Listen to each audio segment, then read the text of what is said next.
When the moment finally arrives, that iconic moment, when the newly elected Pope steps out onto the balcony of St. Peter's Basilica, the world sees a single man dressed in white, raising his hand in blessing.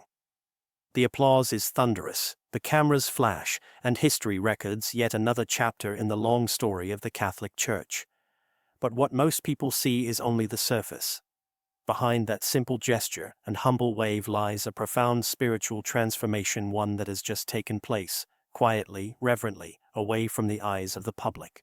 Becoming Pope is not like assuming a political title or taking on a new leadership role. It is a sacred calling, one deeply rooted in centuries of tradition and spiritual meaning. And before the new pontiff appears before the world, he receives a number of symbolic items, not just for ceremony, but as a physical reminder of what his mission truly is. Each item, from the garments he wears to the blessings he receives, tells a story. These are not mere accessories. They are signs of surrender, of responsibility, of a call to lead not with pride, but with humility, in the footsteps of Peter. In this video, we explore the 7 sacred items that are entrusted to every newly elected pope. Each one has its own history, its own message, and its own spiritual weight. These items are not simply passed on, they are received with awe. Together, they form a quiet declaration. The man who wears them is not stepping into power, but into service. This is not about prestige, it is about sacrifice. The moment after the final vote is cast, and the chosen man whispers his humble yes, he is guided away from the Sistine Chapel into a small chamber known as the Room of Tears. It is here, away from the watching crowds, that the gravity of his new calling begins to settle in. And it is here that he changes not just spiritually, but visibly for the world to see. The white cassock, or soutane, is the first garment the new pope puts on. It is simple in design, long, flowing, without elaborate decoration. But its symbolism runs deep. The color white has long been associated with purity, with spiritual rebirth, and with the grace of baptism. It is the color worn by children on their baptism day, by brides on their wedding day, and by martyrs in the visions of heaven described in Scripture. It is a symbol of new life, and for the new pope, it marks a kind of death as well. When a man becomes pope, something within him must die: his private life, his personal ambitions, even his own name. He no longer speaks for himself, but for the church. He no longer walks alone, but carries the burden of millions. The white cassock is not a uniform. It is a burial shroud and a resurrection robe, at once a sign that the man who entered the conclave is not the same one who emerges. His mission now is to serve, to shepherd, to sacrifice. And the simplicity of the cassock reflects that. It's also worth noting that this tradition of the white cassock dates back to Pope Pius V, a Dominican who chose to retain his order's white habit, even after being elected pope in the 16th century. Since then, the white cassock has remained a visual identifier of the Holy Father, standing out among the red of cardinals, the black of priests, and the varied colors of global clergy. It is a reminder to all. Here is the servant of the servants of God. But putting on this cassock is more than just changing clothes. In that quiet moment, as the door closes and the new pope looks at his reflection for the first time, there is a pause, a silence, a wait. For he knows what it means that from this point on, every word he speaks, every step he takes, will carry the expectations of the faithful, the scrutiny of the world, and the legacy of those who came before him. It's in this garment that he will step onto the balcony. It's in this garment that he will bless the crowds below for the very first time. And it's in this garment that he will begin a journey not of glory, but of grace. By donning the white cassock, the newly elected pope is not simply changing into formal attire, he is stepping into a sacred transformation. In that quiet room, away from the world's eyes, a profound shift takes place. What happens there is more than symbolic, it's spiritual. The white garment he wears is not just a sign of his new office, it is a sign of death and resurrection. A reminder that in the eyes of the church, something old has passed away, and something new has been born. The fabric recalls the burial shroud of Christ, the linen that wrapped his body in the tomb. It also mirrors the radiant robes worn by those described in the book of Revelation, those who have washed their garments and made them white in the blood of the Lamb. The new pope steps into this imagery not as a decoration, but as a declaration. The man he once was, a cardinal, a bishop, a theologian, a private citizen, fades in that instant. From now on, he belongs not to himself, but to the church. He is no longer just a man. He becomes Peter, reborn to serve. In this moment, his past is not erased, but transformed. His name changes. His voice now carries the weight of the apostolic mission. His role is not a promotion, but a new way of dying to self. The white garment reflects that truth. It is humble, unadorned, and prepared not to fit a man's image, but his calling. Interestingly, the Vatican prepares 3 sizes of cassocks in advance for the conclave's outcome: small, medium, and large. Why? Because there is no fitting session. The purpose isn't elegance or precision. It's not about how the garment hugs the shoulders or falls at the ankle. It's about what it represents: the soul's readiness to bear the yoke of Peter's office. No one wears it perfectly because no one can. That's why the weight is carried not alone, but with grace. This is not just another item of clothing. It is not ornamental. It is not a piece of fine jewelry meant to impress or display wealth. The fisherman's ring is steeped in ancient meaning. Forged in gold and engraved with the image of St. Peter casting his net into the sea, the ring connects every pope directly to the church's first shepherd, the humble fisherman from Galilee who was called by Christ to lead, to teach, and to feed his sheep. St. Peter was not a scholar, a politician, or a nobleman. He was a working man, a man who understood the tides, the storms, the quiet persistence of casting nets, even when the catch was uncertain. And yet, it was this man to whom Jesus said, "You are Peter, and upon this rock I will build my church." The fisherman's ring is a constant reminder of that mission, a sign that the Pope is not called to govern from a throne, but to reach out across the seas of the world, drawing all people into the net of God's mercy and truth. In centuries past, this ring was used as the Pope's official seal, pressed into wax to authenticate decrees, letters, and documents. It was a practical and public declaration. This comes from the Vicar of Christ. His ring was his signature. His authority, though spiritual, had real consequence. But just as the ring once served to seal, it must also be broken. Upon the death or resignation of a pope, the fisherman's ring is ritually destroyed, a powerful gesture reminding us that the authority of the papacy is never about the man who holds it. It is always about the office, the ministry, the mission entrusted by Christ to his church.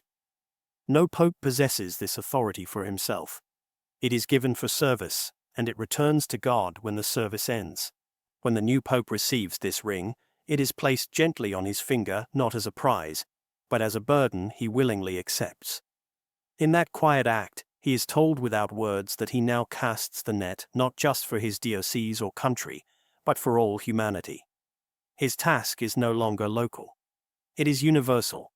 He is to bring the light of the gospel into every corner of the world, drawing people not to himself, but to Christ. And while many Catholics may see the ring as a ceremonial detail, its meaning runs much deeper. It is the spiritual fingerprint of the papacy.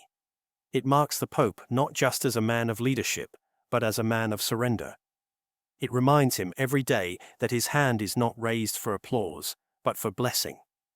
That his mission is not to rule from above, but to serve from below. The fisherman's ring, then, is not just worn, it is lived.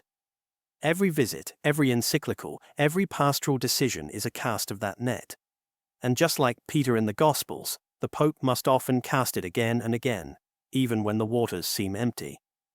For the Lord does not promise ease, only faithfulness. Next comes a symbol most people outside the church may overlook: a sacred item that rests not on the head, but across the shoulders of the Pope. It is number 5 on our list. The pallium, a simple, narrow band of wool, yet one of the most profound emblems of papal responsibility. The pallium is not flashy. It's not made of gold or adorned with gemstones. In fact, it might go unnoticed to the untrained eye during the papal inauguration. And yet, it speaks volumes. Draped gently across the shoulders of the new pope, the pallium is woven from pure white wool taken from lambs, specially blessed on the feast of St. Agnes, a young martyr who gave her life for Christ in the early days of the Church. From these lambs, shorn and sanctified, comes the wool that symbolizes both innocence and sacrifice. The shape of the pallium is simple but deliberate. A circular band with two pendants, one falling over the chest and the other down the back. Adorned with 6 small black crosses, the design carries deep meaning. The front pendant reminds the Pope of his duty to lead the Church forward into the future with courage and fidelity. The back pendant, resting between his shoulders, symbolizes his responsibility to remain rooted in the past, to carry forward the wisdom, tradition, and unbroken faith handed down through centuries. The very material of the pallium wool carries its own powerful message. It recalls the sheep, particularly the one that strays. It evokes Christ's parable of the lost sheep, the one the shepherd leaves the 99 to find. And by placing this symbol directly upon the shoulders of the Pope, the Church is making a quiet, unmistakable statement. He is not a ruler in the worldly sense. He is a shepherd. One who must bear the weight of others. One who does not lord over his people, but walks ahead of them, carrying them when needed. The pallium is a yoke not of oppression, but of love. It is the yoke of Christ, who said, "Take my yoke upon you and learn from me, for I am gentle and humble in heart." For the Pope, it is a sign that his leadership is not meant to elevate him, but to bring him lower in service. It rests on his shoulders because it is a burden, the beautiful burden of caring for souls, of guiding the lost, of protecting the faithful and feeding the flock. And that is why it is not placed on the head. Because the Pope is not a king seated on a throne, he is a servant clothed in humility. The pallium is not about honor or title. It is about bearing the invisible weight of the Church's joys and sufferings, from the laughter of a child at baptism to the tears of a grieving widow, from the thriving parishes of the global South to the silent chapels of shrinking dioceses. In every smile and every sorrow, the shepherd walks with his flock, and this garment is the quiet, woolen reminder of that calling. But as the pallium rests upon his shoulders, another object is placed into his hand, a symbol not of comfort, but of direction. That brings us to number 4. The papal ferula, the cross that leads the way. While bishops traditionally carry a crozier, a staff curved like a shepherd's crook, the Pope's staff is different. The ferula is topped not with a hook, but with a cross. It is not designed to corral or contain. It is not curved to guide from the side. The ferula points forward, reminding the Pope and the world that he walks not in his own authority, but in the name of the crucified Christ. There is no mistaking its purpose. The papal ferula is not an accessory. It is a statement. A declaration that the man holding it leads not a region, but the entire Church. And he does so not as a monarch, but as a witness to the cross. The cross is the center of his mission, the shape of his life, the burden he must carry with quiet strength. Every time he lifts it during Mass, during blessing, during processions, it proclaims the truth that the Church's path is always the path of Christ crucified and risen. The ferula has changed in appearance over the centuries, with various popes choosing different styles. Some are more ornate, others strikingly simple. But regardless of design, its meaning remains. The Pope walks behind the cross, not ahead of it. He is not the source of salvation, but the servant of it. His staff is not meant to display status, but to direct the faithful toward the one who gave his life for all.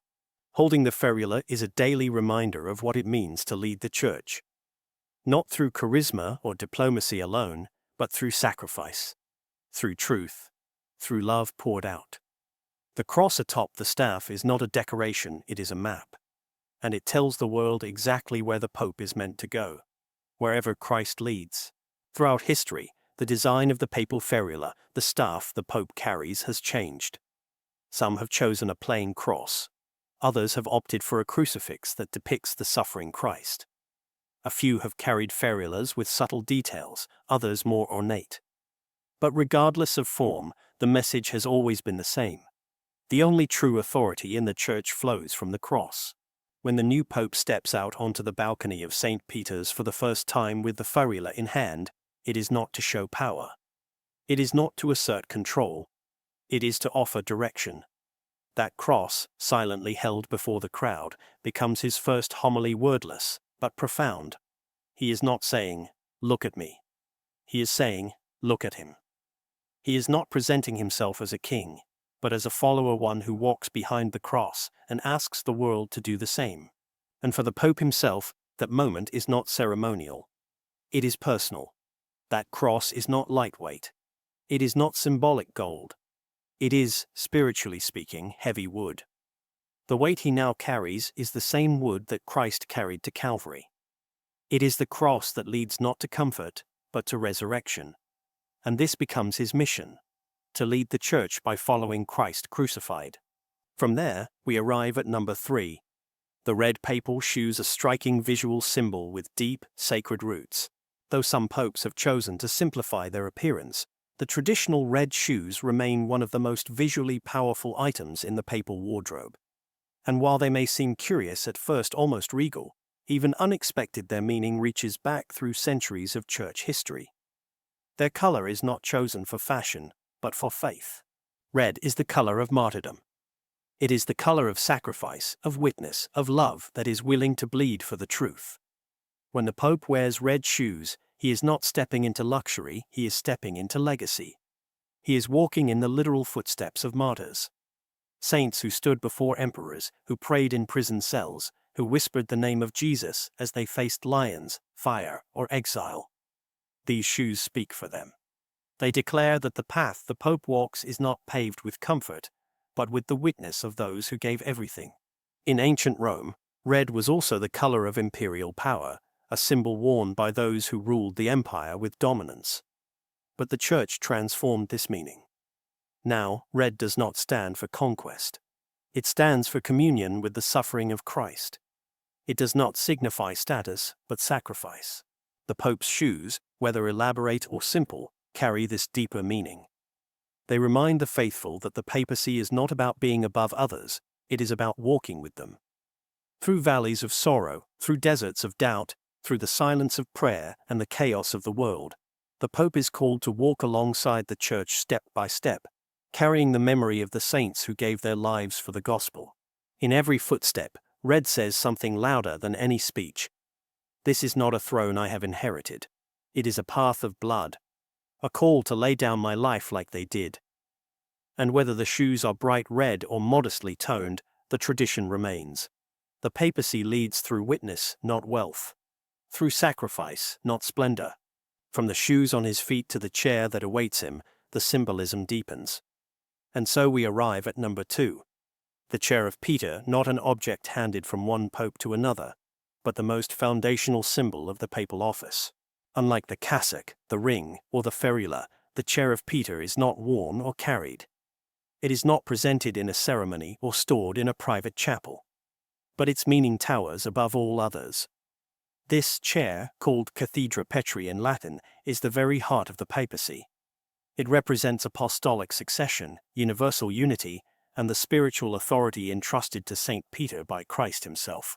The physical chair is housed inside St. Peter's Basilica, encased within Gian Lorenzo Bernini's magnificent Baroque sculpture. Angels, golden rays, and a glowing window of the Holy Spirit surround it. But even more powerful than the artwork is what the chair signifies: continuity. This chair, whether occupied by a pope from Poland, Argentina, Germany, or Italy, remains the same. It does not change with time or culture. It is not owned. It is inherited. Sitting in this chair does not mean ruling with one's own ideas. It means guarding the deposit of faith passed down through generations through councils, creeds, crises, and miracles. It means defending unity, especially in times of division. The chair of Peter reminds the Pope that he is not the source of truth, but the servant of it. The Pope does not sit on a chair made of gold or precious stones. His seat is spiritual, built not on materials, but on the rock of Peter's confession. You are the Christ, the Son of the living God. That confession is the foundation upon which the Church stands, and the Pope, as Peter's successor, is entrusted with the task of keeping that foundation firm. And so, while no one physically hands the chair to him during the inauguration, it is nonetheless the greatest weight the Pope will ever carry. To sit there is to carry the unity of the Church. To sit there is to speak when others fall silent. To sit there is to weep with the world and whisper the eternal hope. Christ is risen. The Church still stands. This is why we refer to the Pope not merely as a leader, but as the Holy See, a term that traces its origin to something far more ancient than any office or title. The word see comes from the Latin sedes, meaning seat. And so, the Pope is not honored for the man he is, but for the seat he occupies. The See of Peter, the spiritual chair entrusted to him for a time, never as an owner, but always as a steward. When a new Pope is elected, he does not seize a throne. He inherits a responsibility. The chair of Peter is not a personal possession. It belongs to no nation, no culture, no ideology.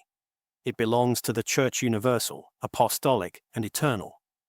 The new pontiff simply steps into it for as long as the Lord allows, with reverence, humility, and a profound awareness that he is now a custodian of something infinitely greater than himself. The world, so used to power games and political titles, may look at the papal chair and see influence. But the Church sees service. That seat is not gilded with ambition. It is built upon the tears of martyrs, the ink of saints, the silence of cloisters, and the blood of Christ. It is not a throne of gold, but a seat of witness, a place where the voice of one man is meant to echo the heart of the gospel, not the noise of the times. And yet, even with all these deeply symbolic items, the white cassock, the ring, the pallium, the ferula, the red shoes, and the spiritual inheritance of the chair of Peter, there is one final gesture that stands apart. One decision that belongs to the Pope alone. It is not placed upon him. It is spoken by him. It is his name. This is number one. The name he chooses, a silent prophecy. Among all the symbols of the papacy, this is perhaps the most intimate, the most personal, and yet also one of the most revealing. When the final vote is cast and the new Pope has accepted the call, he is asked a question that carries both weight and wonder. By what name shall you be called? It is in this moment, still hidden from the world, still wrapped in the solemnity of the Sistine Chapel, that the new Pope speaks his first defining word: a name. And this name becomes far more than a title. It becomes a vision, a mission, a message to the Church and the world about the kind of papacy he hopes to live. Think of the names we've heard in recent history: John Paul, Benedict, Francis. Each one evokes a story, a saint, a legacy, a tone. Pope John Paul chose to honor his two immediate predecessors, a gesture of continuity and courage. Pope Benedict chose a name that recalled strength in faith and unity through doctrine, inspired by Saint Benedict of Nursia. Pope Francis chose the name of the beloved Saint of Assisi, a symbol of humility, simplicity, and peace. This moment when the Pope speaks his new name is the only instant of true self-expression before the world sees him. And yet, that one word speaks more than 1,000 speeches. It is not chosen at random. It is prayed over, felt deeply, and once spoken, it shapes the character of the entire pontificate. The name is not a brand. It is not a slogan. It is a mission. From that moment forward, the man becomes the name. And the Church begins to listen not just to what he will say, but to what that name already says about him. Will he be a Pope of reform, of healing, of tradition, of outreach, of courage? His name becomes the lens through which millions will come to know him. It is a quiet prophecy spoken aloud, heard first by a small circle of cardinals, then by the world. And when the doors of the Sistine Chapel open, and the new Pope walks onto the balcony, dressed in white, carrying the cross, wearing the ring, the shoes, the pallium, all of these symbols come together. But it is his name that the people hear first. The name that now carries the legacy of Peter. And so, from cassock to ring, from shoes to staff, from seat to name, the Pope steps forward not as a man exalted, but as a man entrusted. He does not come to rule. He comes to serve. He does not come to be remembered for himself. He comes to remind the world of Christ. And all these sacred items, visible and invisible, become part of one ongoing story. The story of a church still led by shepherds, still walking in the footsteps of the fishermen, still called to cast the net again. Because in the end, the papacy is not about tradition alone. It is about transformation, the kind that begins in a quiet room, with a white robe, a whispered yes, and a name that carries the weight of heaven. When the world hears the words Habemus Papam, we have a pope, followed by the newly chosen name, it is more than an announcement. It is a revelation. The name is not just about identity, it is about intention. It whispers something of the heart behind the man, something of the path he feels called to walk. It is the first message he sends to the church and to the world, not in a speech, but in a single word. And in that word, the faithful begin to wonder. What kind of shepherd will he be? Will he reflect the boldness of Peter, the gentleness of Francis, the intellect of Benedict, the warmth of John Paul? Or will he carry something new, something yet unseen, yet unmistakably guided by the Spirit? That name is the doorway into his papacy. It does not answer every question, but it points the way. It hints at the tone, the vision, the guiding inspiration. It tells the world what matters most to him, not in theory, but in legacy. These 7 items, the cassock, the ring, the pallium, the ferula, the red shoes, the chair of Peter, and the chosen name, are not decorative relics of the past. They are living symbols. They are not ornaments. They are declarations. Each one, given to or chosen by the Pope, is a signpost. A marker not only for the man wearing them, but for the entire church watching him. They speak without words. They teach without instruction. They call every Catholic and every soul searching for meaning to look deeper than appearances, to listen beyond the headlines, and to remember what the papacy truly is. It is not about prestige. It is about presence. It is not about image. It is about imitation of Christ. Each item, sacred and symbolic, becomes a part of the new Pope's identity. But more than that, it becomes part of his mission. And through him, part of ours. Because in the end, the Church is not built on elegance or tradition alone. It is built on witness, on the silent power of symbols that remind us who we are, and who we are called to follow.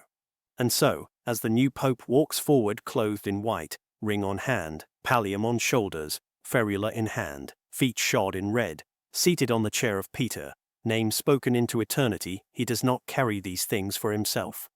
He carries them for us, for the whole Church, for the world, and for the Christ who called him. In a world where leadership is so often reduced to optics, to branding, to charisma, to carefully curated appearances, the papacy remains one of the last great reminders that outward symbols can still carry inward meaning. That what a man wears, what he holds, and even the name he chooses can be sanctified not when they point to his own greatness, but when they point beyond him to something eternal. To Christ. Each of these 7 sacred items is more than tradition. Each is a tool for testimony. Together, they form a language silent, powerful, and wholly reminding the world that true leadership begins with surrender. So now we ask you, which of these symbols speaks to your heart the most?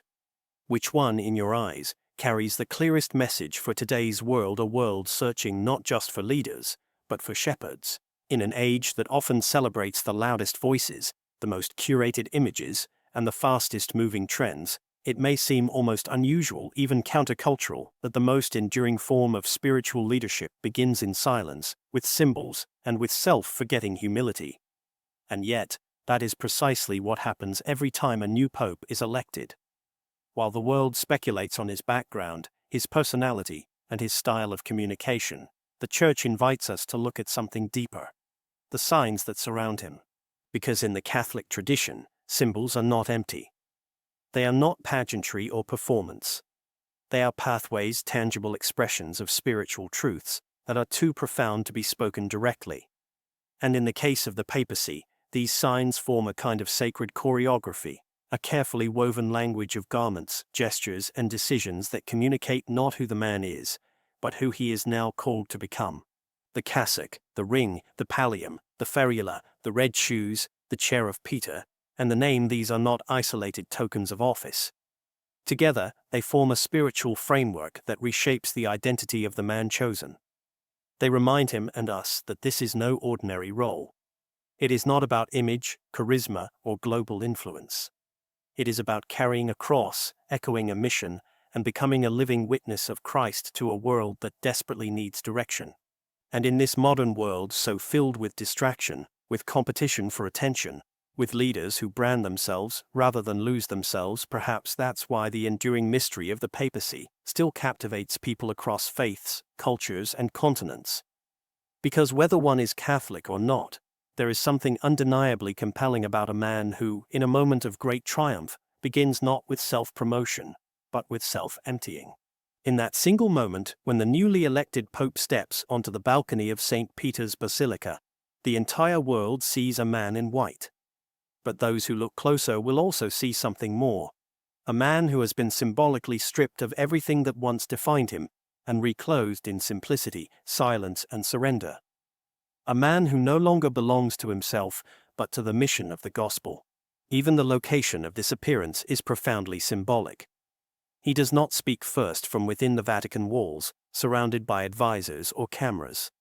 He speaks from the loggia of the blessings, a high balcony open to the sky, visible to the world, standing over a plaza where saints have been canonized, popes have been mourned, and pilgrims have waited with tears in their eyes. It is from here that he offers his first words, but those words come only after all the signs are in place. The cassock on his body, the ring on his hand, the staff in his grasp, the name he has chosen echoing through the square. That's why the symbolism matters. It's not about nostalgia or tradition for tradition's sake. It's about reminding all of us that the Church is not held together by human strength, but by the Holy Spirit, and that the visible signs of leadership must always point beyond the leader. The cassock, in its stark whiteness, is a call to purity and rebirth. The ring is a reminder of apostolic succession and spiritual authority rooted in service. The pallium weighs upon the shoulders not as a mark of privilege, but as a sign of burden-bearing love. The ferula points ahead, not to himself, but to the cross.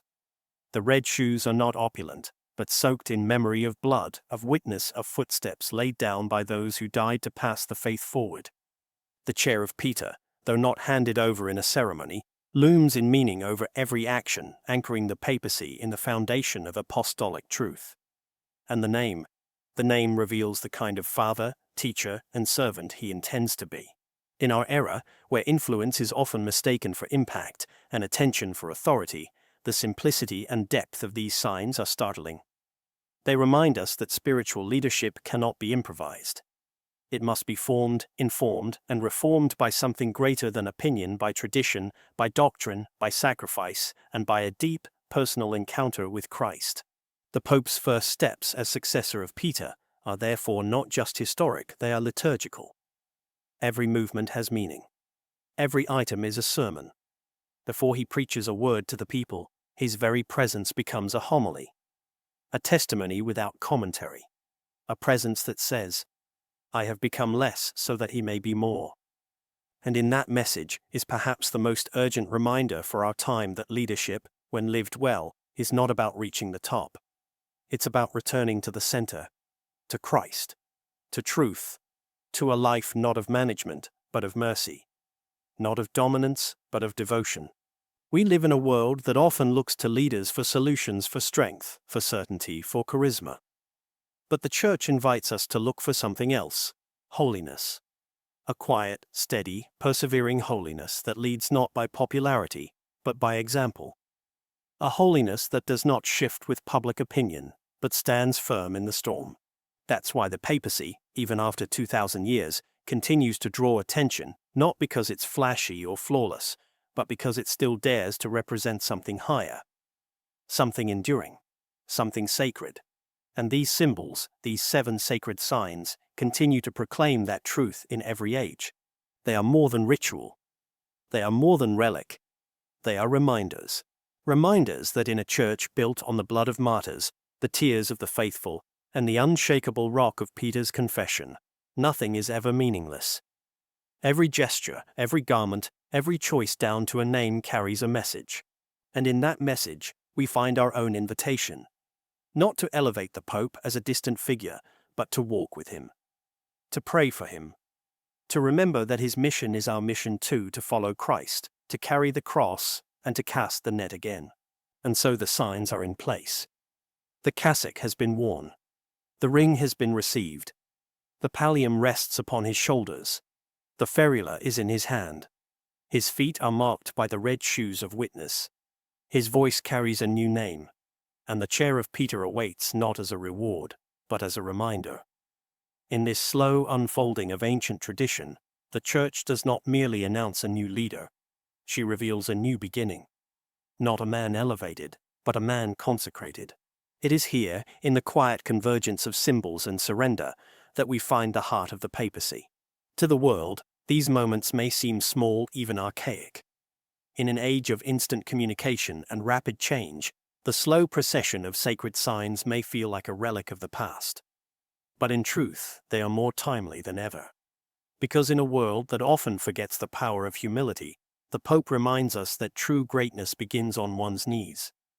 In a culture obsessed with reinvention, he chooses remembrance. And in a society that prizes visibility, he begins with silence.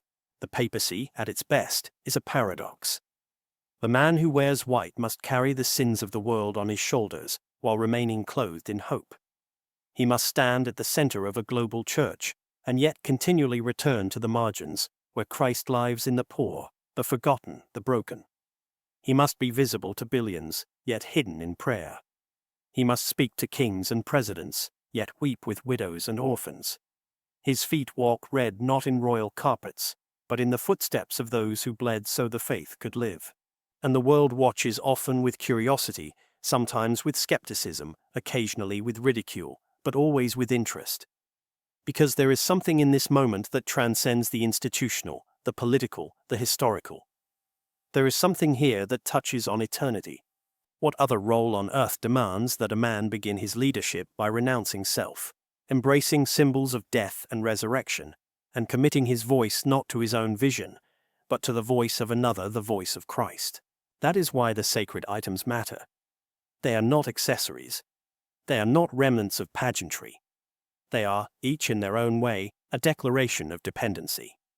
A declaration that the papacy does not reinvent itself with every new holder of the office it returns. Again and again it returns. To Peter. To the cross. To Christ. The cassock, white as baptismal linen, says, "You are reborn." The ring, forged with the image of the first fisherman, says, "You are sent to cast your net." The pallium says, "Your shoulders now carry the weight of the lost." The ferula says, "You lead not with force, but with the cross." The red shoes say, "Your steps must be marked by sacrifice." The chair says, "This seat is not yours, you guard it for a time." And the name says, "You are not beginning a new story, you are continuing an old and sacred one." Each sign is both weight and grace, burden and blessing. And the Pope carries them not to elevate himself, but to lower himself so that he might more fully resemble the one he follows. We long for leadership that points beyond itself. For figures who understand that authority is not about dominance, but about devotion. We hunger for shepherds who carry not titles, but crosses. And perhaps that is what makes the papacy so enduring. It is not held together by institutional strength, by cultural momentum, or by modern appeal.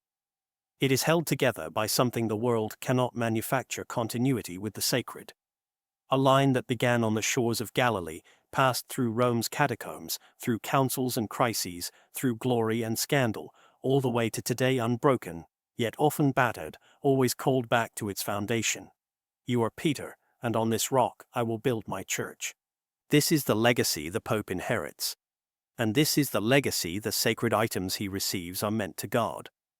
Not with force, not with fame, but with fidelity. And as he steps out clothed, equipped, renamed, the people below look up, and many of them do not see garments or jewelry or ceremonial items. They see a face, a man, a heart. And that is the mystery of it all. That God continues to entrust the leadership of his church, not to angels, but to humans. Fragile, fallible, chosen. And through them, he continues to speak, to guide, and to shepherd his people. The new Pope does not walk alone.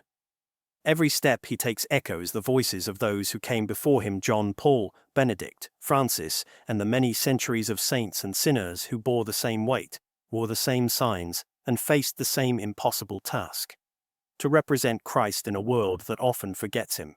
And so the sacred items are more than history.